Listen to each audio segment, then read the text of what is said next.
الله أكبر الله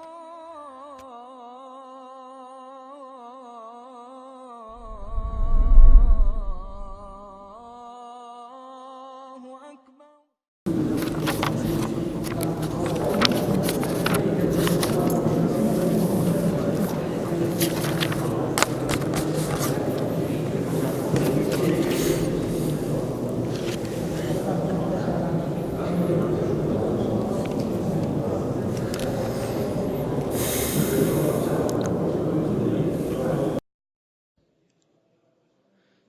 بسم الله الحمد لله والصلاة والسلام على رسول الله أما بعد السلام عليكم ورحمة الله وبركاته. Бишинче қағидаға келдік. Аллах Тағала айта: وَقَدْ خَابَ مَنِ افْتَرَى. Бұл қағида Муса һәм Фирғаун қиссасында келе. Муса, Фирғаун һәм сихіршілер.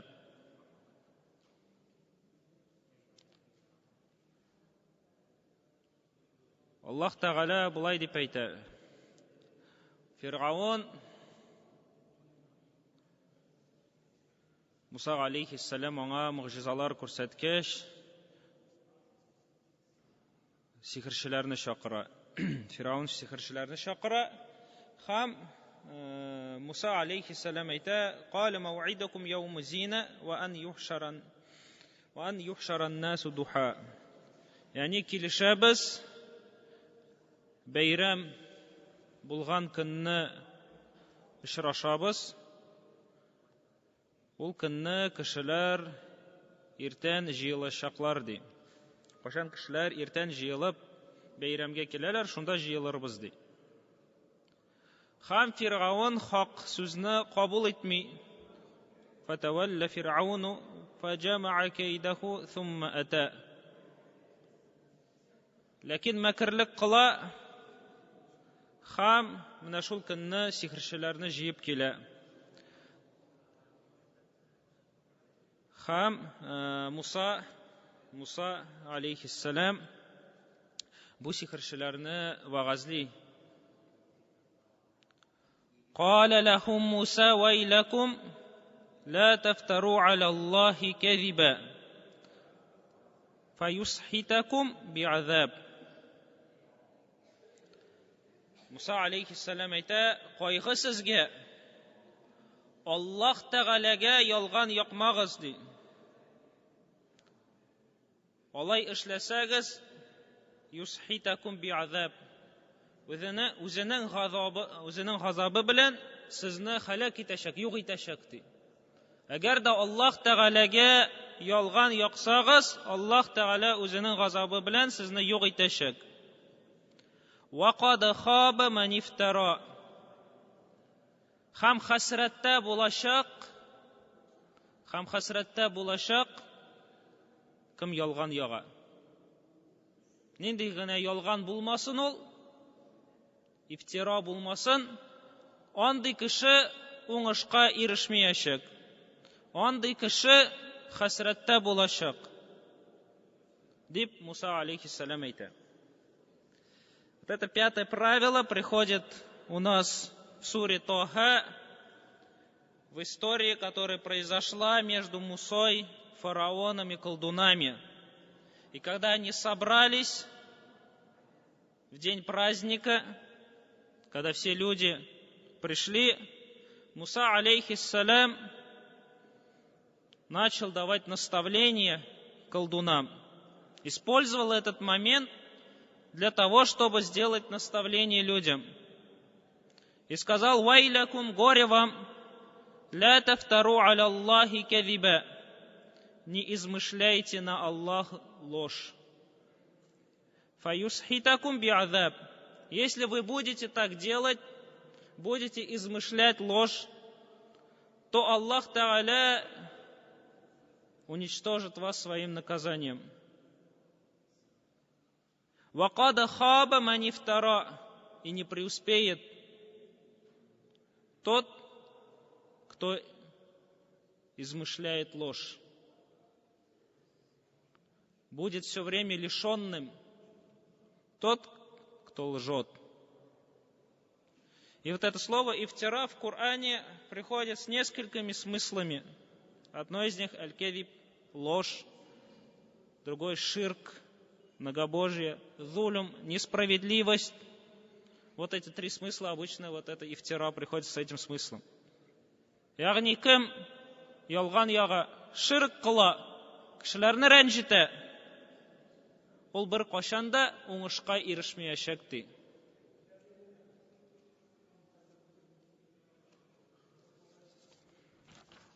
Әгәр дә Куранны укысак, бу кагыйдәгә мисал табабыз. وَمَنْ أَظْلَمُ مِمَّنِ افْتَرَى عَلَى اللَّهِ كَذِبًا أَوْ قَالَ أُوحِيَ إِلَيَّ وَلَمْ يُوحَ إِلَيْهِ شَيْءٌ وَمَنْ قَالَ سَأُنْزِلُ مِثْلَ مَا أَنْزَلَ اللَّهُ. Аллаһ Тәгалә ифтира сүзен ялган дип әйтә, һәм Аллаһ Тәгаләгә ялган ул иң зур хаксызлык булып тора. Самая большая несправедливость – это когда человек измышляет ложь на Аллаха. Аллах Та'аля в другом Коране, суре Аграф, 33 аяте говорит: «Куль иннама харрама рабби аль-фавахиша ма захара минха ва ма батана валь исма валь багья бигайри аль-хак ва ан тушрику билляхи ма лям юназзиль бихи султана». Поясни, Господь мой запретил фавахиш, мерзости, явные, скрытые, грех, валь-баги, несправедливость, ва ан тушрику билляхи ма лям юназзиль бихи султана, совершать ширк, когда на это нет указания от Аллаха, ва ан такулу аля Аллахи ма ла та'ламун, и говорить на Аллаха то, что не знаете, то, про что нету знаний. Кабахат, ачык булган, яшерен булган кабахат эшләрне, гынахны рәнҗетүне, хаксыз рәнҗетүне, Аллаһ Тәгаләгә тиңдәш китерүне һәм Аллаһ хакында гыйлемсез әйтүне, Аллаһ хакында яки аның дине турында хаксыз, гыйлемсез әйтүне Раббым харам кылды ди. Аллаһ Тәгалә Раббым шуларны харам кылды дип әйтергә куша.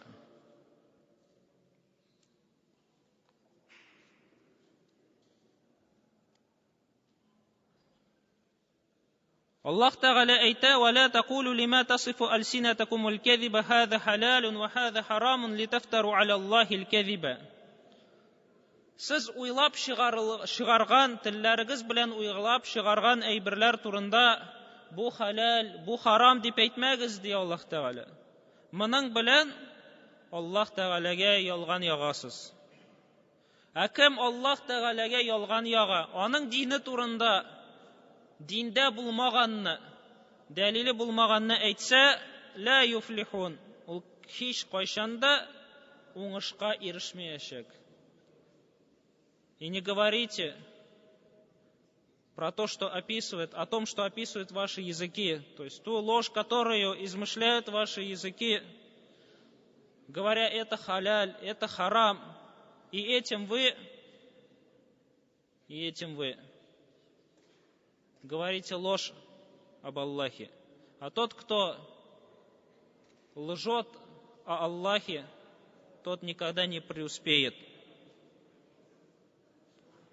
Пускай это будет в вопросах халяли и харама, пускай это будет в вопросах качеств имен Аллаха или в других каких-то главах, каких-то темах нашей религии, все это запрещено. И не преуспеет тот, кто говорит без знаний. И поэтому сподвижники табиины, они боялись слова халяль и слова харам. Потому что это положение в религии, потому что это решение Аллаха.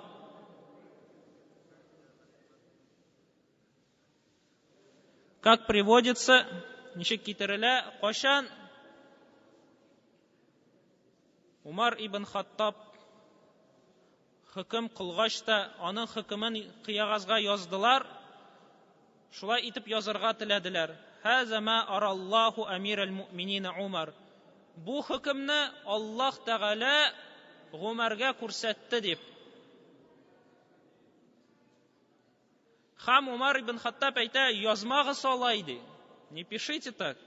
Не пишите. Аллаһ показал Умару ибн Хаттабу. Это положение Аллах указал Умару ибн Хаттабу. Ләкин языгыз, хаза ма раа Умар. Бу Гумарның фикере. Языгыз, бу Гумарның фикере. Әгәр дә фаин кана савабан фамин Аллах. Әгәр дә дөрес булса, если будет правильно, если оно соответствует истине, фамин Аллах, ул Аллаһ Тәгаләдән. Ваин кана хатаун, әгәр дә ул хатаан, әгәр дә ул хата, әгәр дә ул ялгыш булса, фамин Умар, ул Гумардан чыккан ди хата. Аллаһ Тәгаләдән хөкем дип әйтмәгез ди. Бу Умарның фикере ди. Шулай итеп языгыз. Курыкты, побоялся сказать, что это мнение, то, что это решение Аллаха. Шулай Ибн Вахб әйтә, «Сами'ту Маликан рахимахуллах». Маликны ишеттем, Малик ибн Анас. Малик ибн Анас шулай дип әйтә, безгә кадәр кешеләр һәм безгә кадәр кешеләрнең гадәтләреннән ди. Мин берсеннән дә ишетмәдем бу халал һәм бу харам сүзләрен. Миңа кадәр булган кешеләрдән мин берсеннән дә ишетмәдем бу халал яки бу харам дигән сүзне. Берсенең дә андый сүзләр әйтергә батырлыгы җитми иде. Ләкин әйтәләр иде, мин моны яратмыйм. Миңа бу ошамый дип кенә. Харам дип әйтмиләр иде ди. Малик, Имам Малик, миңа кадәр булган галимнәр куркалар иде харам дигән сүзне. Харам дигән сүз урынына әйтәләр иде, миңа бу ошамый. Әгәр дә берәр нәрсә ошаса, ягъни берәр нәрсәне халал итеп күрсәләр, яки тиешле итеп күрсәләр, әйтәләр иде, бу яхшы эш. Ваҗиб тә әйтмиләр иде, фарз да дип әйтмиләр иде. Халал дип әйтмиләр иде, бу яхшы гына дип әйтәләр иде. Куркалар иде хөкем бирергә. Галимнәр, сахабалар, табигиннар. Шуңар фәтва бирү. Ул бик катлаулы эш. Бик куркыныч эш. Ул Аллаһ Тәгаләнең хөкеме шулай дип әйтү. Когда человек говорит, что что-то является фарзом, ваджибом, харамом, халялем, это значит, он утверждает, что Аллах так постановил, решил. И если человек не обладает знаниями, то может он посредством этого сказать ложь на Аллаха. А Аллах Тааля в этом правиле говорит, «Вакада хаба манифтара», не преуспеет тот, кто лжет. Шулай ук монда кертергә була бу кагыйдәгә. Ул исә Пәйгамбәрбез саллаллаху алейхи ва саллям әйтте дип әйтүне. Гыйлемең булмыйча, белмичә Пәйгамбәребезгә ялган ягу. Күпме хадисләр уйланып чыгарылды. Ниндидер максатка ирешер өчен. Шуларның кайберләре ниятләре яхшы булды. Ләкин яхшы ният гамәлне төзәтми ул. Начар гамәлне төзәтми ул.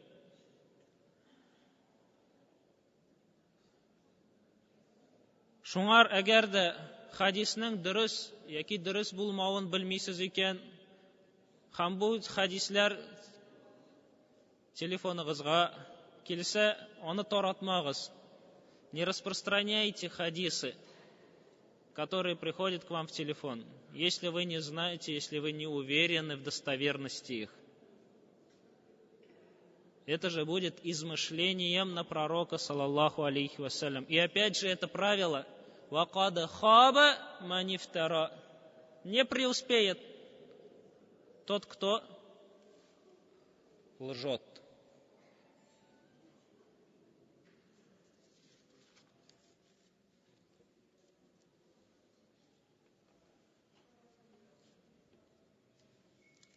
Шулай ук мусульманнар бер-берсенә ялган ягалар. Кемнеңдер дәрәҗәсен төшерәләр. Көнләшеп, ашу тотып, шул аларны ялганга эттерәләр. Ләкин андый кешенең, әгәр дә хаксыз ул берәр кеше турында ялган сөйләгән булса, андый кеше бер кайчан да уңышка ирешмәс. Монда автор берничә мисал китерә. Һәм әйтә, бер хатын-кыз бар иде. Һәм ул хатын-кыз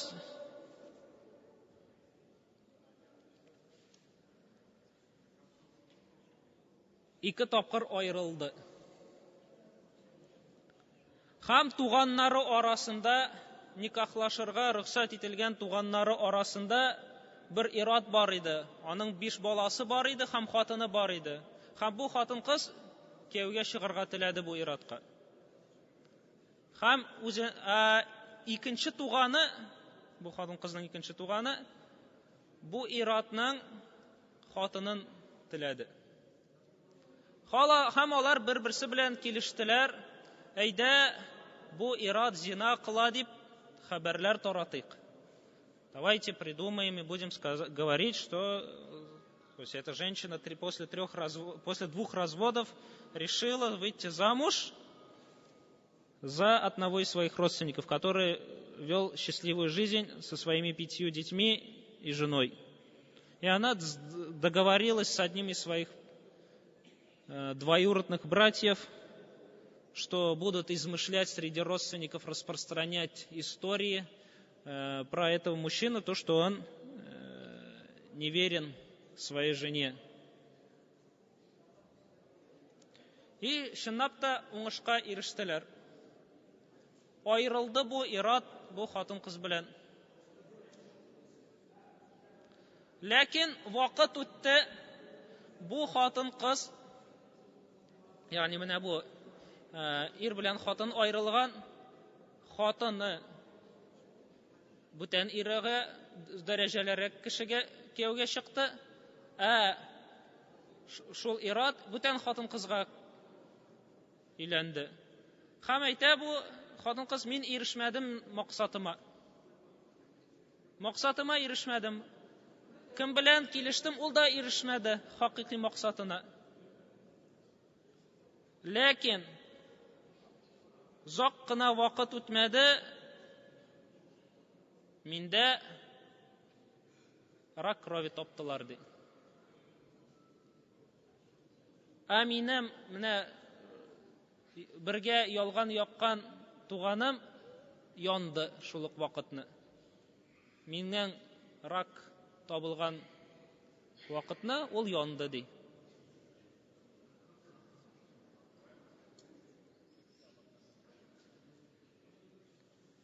Шулай ук бер студент Хәмәд исемле сөйли: мин мәктәптә укыганда бер акыллы җегет белән бәхескә кердек ди, талаштык ди. Һәм менә бу Хәмәд, ул гашиш куллана торган кешеләрдән иде. Наркотиклар куллана торган кешеләрдән иде.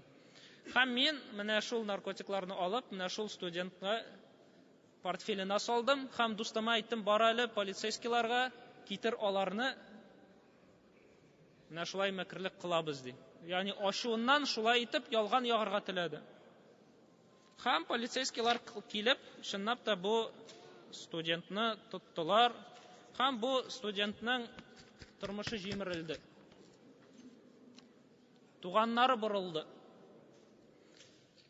Хамад әйтә, ұзақ қына вақыт өтмәде, мен құлсыз қалдым.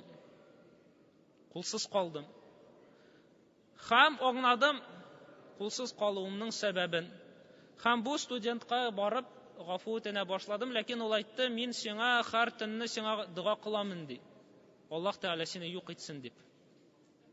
Мен сені бір қашанда ғафу етмейшекмін. Меннен бүтін туғаннар бұрылды. Хамад әйтті, тағында вақыт өтті, хам ол бүтіннәй сілкіне алмыша қалды. Яни шул коляскада еріп кіні, бүтіннәй сілкіне алмыша, менә шулай Аллах Тәғала онды шундай дәрежеге ирештірді.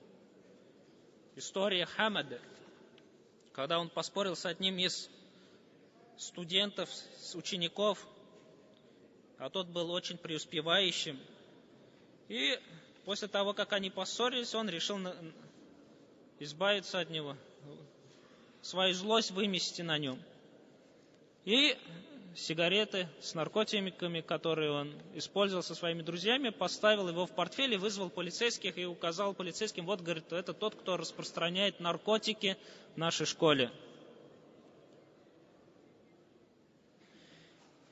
И этого студента взяли полицейские, и многие родственники потом отвернулись вот от этого студента.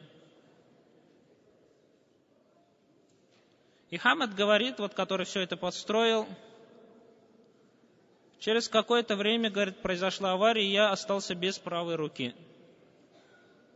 И я пошел просить прощения, я понял, что наказание пришло. Пошел просить прощения у этого студента.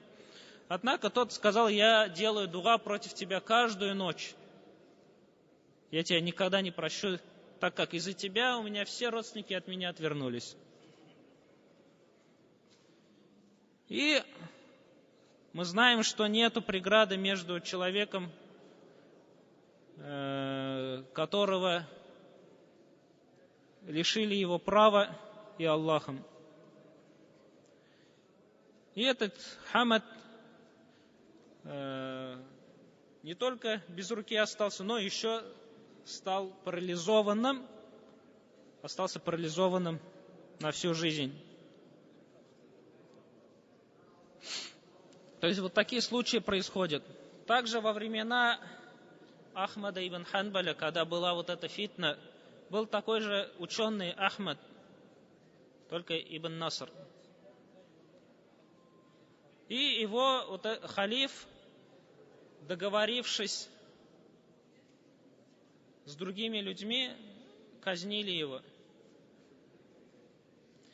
И вот эти все три человека, которые договорились с халифом, то есть они считались учеными,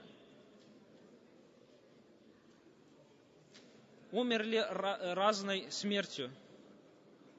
Один был сожжен,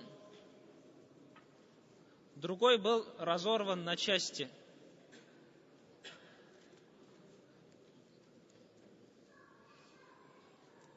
А третий был полностью парализован. То есть они выдумали ложь, из-за этого был казнен человек, и по причине того, что они выдумали ложь, Аллах Субхану Тааля наказал их вот такими наказаниями. Один был сожжен, другой был разорван, а третий был полностью парализован. И поэтому это правило «Вакада хаба манифтара» можете почитать в суре Таха 56, 59, 61 аятах. Аллах Тааля, Муса алейхиссалям, обращаясь к колдунам, говорит: горе вам, не измышляйте на Аллаха ложь. Если будете на Аллаха измышлять ложь, то Он вас уничтожит своим наказанием. Вакада хаба манифтара, и подтверждая своим словам, говорит: не преуспеет, будет в убытке. Хасратта ман ифтара, тот, кто выдумывает, измышляет ложь. Самая худшая ложь — это ложь на Аллаха. ложь на пророка, саллаллаху алейхи вассалям. И какая бы ложь ни была, она не приведет к хорошему результату. То есть, возможно, ты временно достигнешь желаемого, но Аллах субханаху ва тааля отберет у тебя с другой стороны. И это обернется тебе худшим бедствием. Поэтому не забывайте вот это правило. Прежде чем вы пожелаете солгать, сказать в религии того, что вы не знаете, распространить весть, о котором у вас нету знаний, вспомните вот это правило «Вакада хаба манифтара», и будет в убытке, не преуспеет